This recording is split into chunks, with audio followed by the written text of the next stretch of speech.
আজ অত্যন্ত গুরুত্বপূর্ণ একটি মিটিংয়ে মুখোমুখি বসছেন ভারত এবং বাংলাদেশের প্রতিনিধিরা। এই মিটিং এর উপর বাংলাদেশের ভবিষ্যৎ অনেকটা ডিপেন্ডেন্ট, কারণ এই মিটিং হচ্ছে জয়েন্ট রিভার কমিশনের।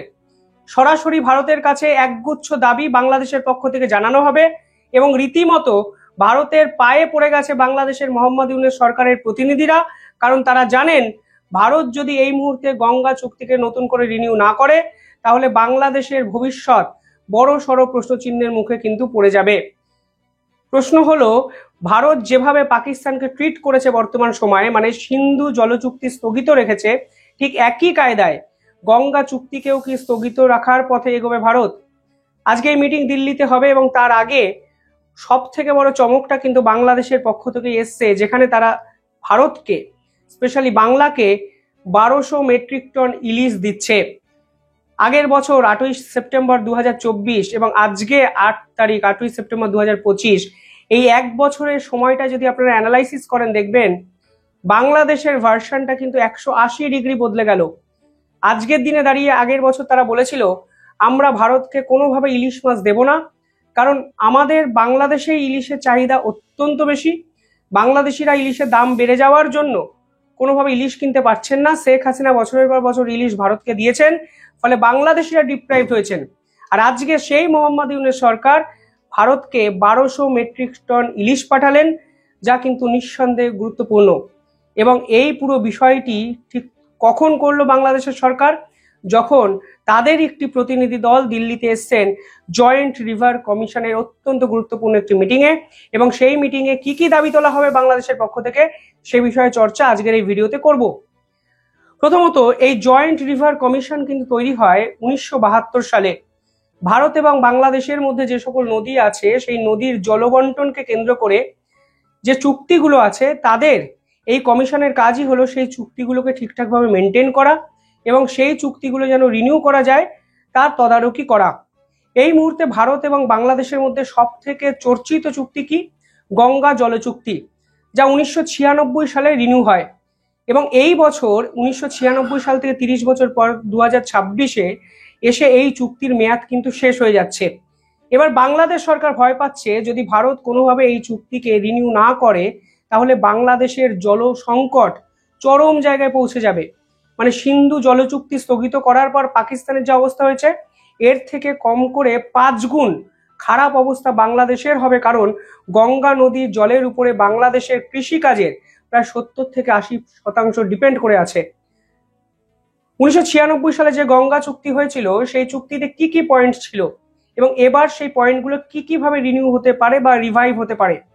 দেখুন, সেই সময় চুক্তিতে ছিল যদি গরমকাল হয়, মানে জানুয়ারি থেকে মে মাস, এই যে শুষ্ক মরশুম, এখানে গঙ্গা নদীতে যদি 70,000 কিউসেক জল ধরা যায় তাহলে ভারত এবং বাংলাদেশ সমবন্টনে জল পাবে। অর্থাৎ 35,000 কিউসেক জল পাবে ভারত, 35,000 কিউসেক জল পাবে বাংলাদেশ। পয়েন্ট নাম্বার 2-তে এখানে লেখা ছিল যদি জলের পরিমাণ 70 থেকে 75,000 কিউসেক হয়, মানে 70,000 কিউসেক হলে ভারত 50%, বাংলাদেশ 50%, কিন্তু 70-এর বেশি কিন্তু 75-এর কম, অর্থাৎ 75,000 কিউসেক অব্দি জল যদি এই গঙ্গা নদী দিয়ে প্রবাহিত হয় তাহলে কিন্তু বাংলাদেশ 35,000 কিউসেক জল পাবে এবং বাকি জলটি পাবে ভারত। পয়েন্ট নাম্বার 3-তে এই চুক্তির অন্যতম গুরুত্বপূর্ণ অংশ, যেখানে বলা হয়েছিল যদি গঙ্গা নদী থেকে 75,000 কিউসেকের বেশি জল প্রবাহিত হয় তাহলে ভারত কিন্তু চুক্তি অনুযায়ী 40,000 কিউসেক জল পাবে এবং বাকি জলটি পাবে বাংলাদেশ।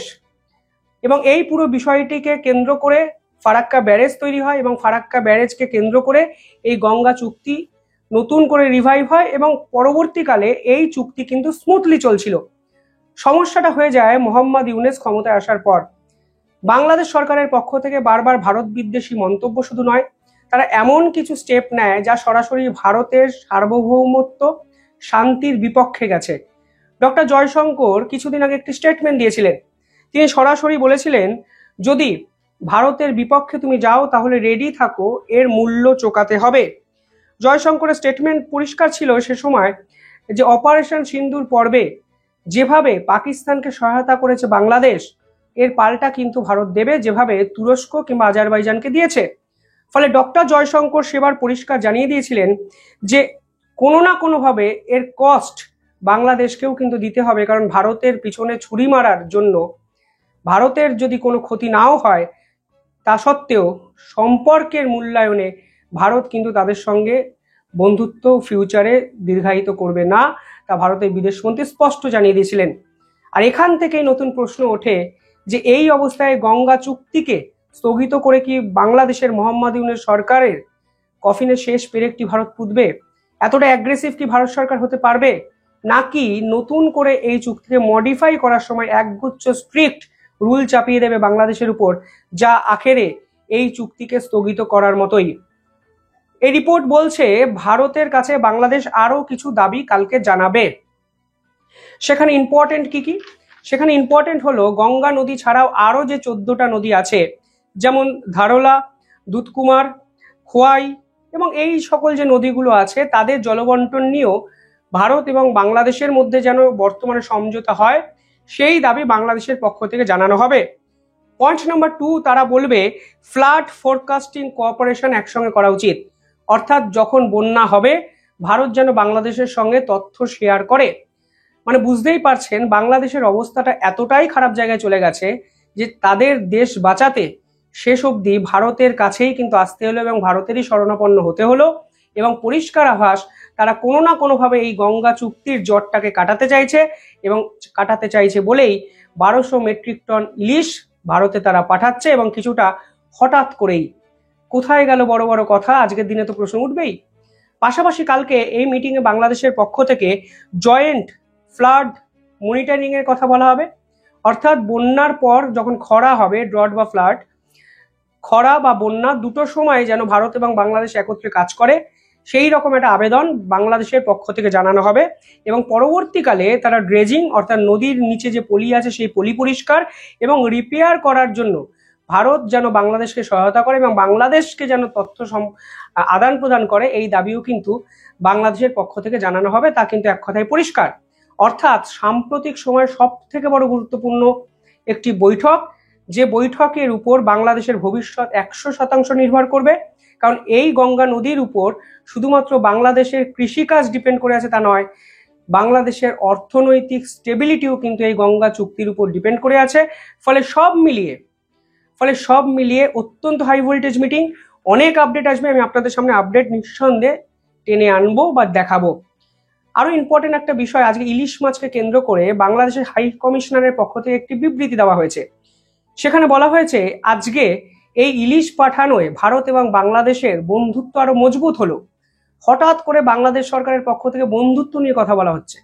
যে বাংলাদেশ সরকার সাউথ এশিয়ান ব্লক তৈরি করতে গেছিল চীন, পাকিস্তান, তুরস্ককে সঙ্গে নিয়ে, যে বাংলাদেশ সরকার ভারতের বিপক্ষে ষড়যন্ত্র করার জন্য তুরস্ক থেকে অস্ত্র নিয়ে আসছে, দিনের পর দিন হিন্দুদের উপর নির্যাতন করছে ভারতের বিপক্ষে লড়াই করার জন্য, সেই বাংলাদেশ সরকারের হাই কমিশনার আজকে ইলিশ মাছ পাঠিয়ে বন্ধুত্বের বার্তা দিচ্ছে, যা নিঃসন্দেহে তাৎপর্যপূর্ণ এবং পরিষ্কার বোঝা যাচ্ছে মোহাম্মদ ইউনূস সরকার ফ্যাসাদে পড়েছেন।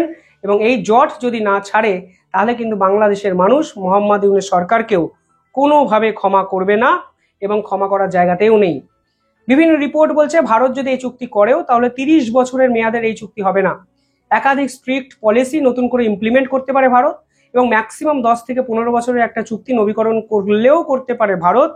এবং আরো ইম্পর্টেন্ট বিষয় হলো, দেখুন শেখ হাসিনা যখন ছিল 3000 থেকে 5000 মেট্রিক টন ইলিশ কিন্তু গিফট করতো শেখ হাসিনা সরকার বাংলাকে।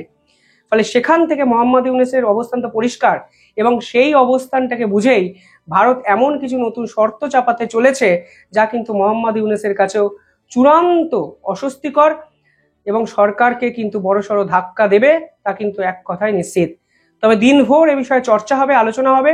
বৈঠকে কি হলো আমি নিঃসন্দেহে আপডেটেড ভিডিও আপনাদের সামনে নিয়ে আসবো। দেখতে থাকুন দ্য ইন্ডিপেন্ডেন্ট বেঙ্গল।